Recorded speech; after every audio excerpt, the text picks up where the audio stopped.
All right, welcome. Ever wonder what the classroom of the future looks like? Well, you're about to find out. We're going to take a peek at the incredible tech that's changing education as we know it. So, let's get started. So, what will the classroom of 2030 look like? It's a massive question, isn't it? You might be picturing, I don't know, robot teachers or holographic lessons, and while that's cool to think about, the truth is actually way more interesting. And the best part? The future isn't that far away. It's already taking shape, and we're going to show you exactly how. And to find those answers, we're not just going to talk about it, we're going to take you on a little field trip. We're heading to DIDAC India 2025. It's Asia's biggest showcase for education technology. Think of it less like a conference and more like a living, breathing preview of what's to come. We'll be your guide through this huge exhibition. It's packed with some of the most amazing edtech on the planet. Ready? Let's go. Okay, so our tour is pretty simple. We're going to break it down into 5 big ideas.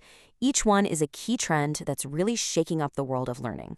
So let's hit our first stop. And first up, you guessed it, AI. Imagine we're walking into the AI pavilion right now. The place is buzzing. And look, this is way more than just a bunch of tech buzzwords. We're talking about a complete change in how students actually learn and how we can measure that progress. What's really cool is seeing this stuff move from just an idea into something real, happening in classrooms. So, what does this actually look like in practice? Well, think about learning platforms that can adapt to your specific learning style on the fly, or AI-powered tutors that are there for you 24/7. And how about automated grading? That frees up teachers to do what they do best, actually teach and connect with their students. It's pretty amazing. And that really gets to the heart of it. The true power of AI here isn't about replacing teachers, not at all. It's about making personalized education possible for everyone at a massive scale.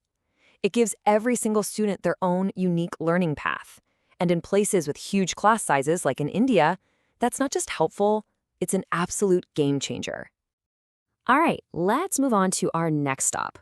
We're heading into the hybrid learning zone. Now, this is something we can all relate to after the last few years, right? It's become super clear that the future isn't just going to be 100% online or 100% in person. It's going to be a smart, seamless mix of both. But to make that work, you need the right gear. We're talking about things like huge interactive displays that let students in the classroom and students at home all work together, or systems that record and stream lectures so you can catch up whenever you want. It's all about creating flexibility, right? So it supports learning in real time, all together, that's synchronous, and also lets you learn on your own schedule, which is asynchronous. So yeah, the big takeaway here is that flexibility is the new normal. The goal is to build a learning environment that can adapt to anything, and that works for every student no matter where they are. Okay, on to our third stop, data and analytics. Now, if you think of all this new tech as the engine of the modern classroom, then data is the fuel that makes it run. Schools are sitting on a goldmine of information, and now they're figuring out how to actually use it to make things better. And this goes way beyond just tracking grades. Think about it. We're talking about systems that can actually predict which students might be at risk of falling behind and then flag them for extra help before it becomes a real problem. It's all about giving every single student the best shot at success. This is a huge shift in thinking, really. Instead of waiting for a student to fail a test to realize there's a problem, which is reactive, schools can now step in early and provide support when it's needed most. That's being proactive. It helps everyone understand what's working in the curriculum and what's not. All right, our fourth stop on the tour tackles a really big, kind of tricky issue: exam security and academic integrity. I mean, with more and more learning and testing happening online, how do you make sure things are fair and honest? It's a huge question, and there's a whole wave of tech trying to solve it.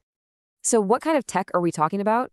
Well, things like online proctoring, which is basically using AI to monitor exams to prevent cheating, and of course, super smart plagiarism checkers.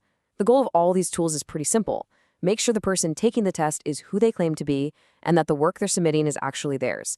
It's a modern, high-tech answer to a very old problem. And really, this quote nails it. At the end of the day, a diploma or a degree is all about trust. If you can't guarantee academic integrity, that trust evaporates. And that's exactly why this is such a hot area for innovation right now.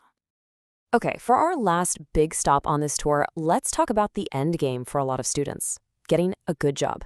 There's a massive push happening right now to make sure that what you learn in the classroom directly connects to the skills that companies are actually hiring for. And so what we're seeing here are all these new tools designed to build that bridge between school and the working world.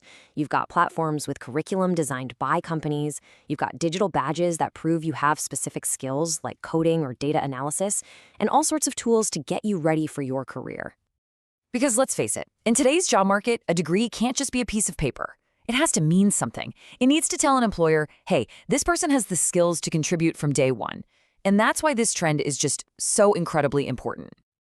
Okay, so we've just had a whirlwind tour of the future. But seeing all this cool new tech raises a big question. How do you actually make sense of it all? It can feel a little overwhelming, for sure. So we've boiled it down to a really simple, practical strategy for you. It's a straightforward 3-step game plan. First, know exactly what problem you're trying to solve. Get super clear on your objectives. Second, explore the different solutions out there, but compare them apples to apples.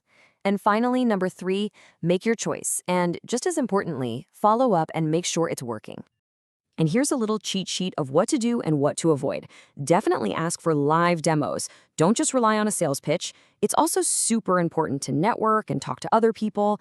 And focus on quality, not quantity. You can't see everything. On the flip side, try not to get swept up and make an impulse buy. And a big one, don't ignore the little guys, the smaller innovators. That's often where the real magic is happening. So as we wrap up our tour of the classroom of tomorrow, let's just zoom out for a second. Let's think about the big picture here. What does all this stuff, what does it all really mean for the future of how we learn? When you see an event on this scale, 3 days, hundreds of solutions, thousands of people, it really hits home that the future of learning isn't going to be solved by one single gadget or one magic app. It's about a whole ecosystem. It's about ideas, technology, and people, all coming together with the same goal, to build a better future for every single student. And that brings me to one last really important question for you to think about. As technology totally redefines the classroom and as AI gets smarter and smarter, what's the one truly human skill that technology can never, ever replace? I'll leave you with that. Thanks so much for joining us.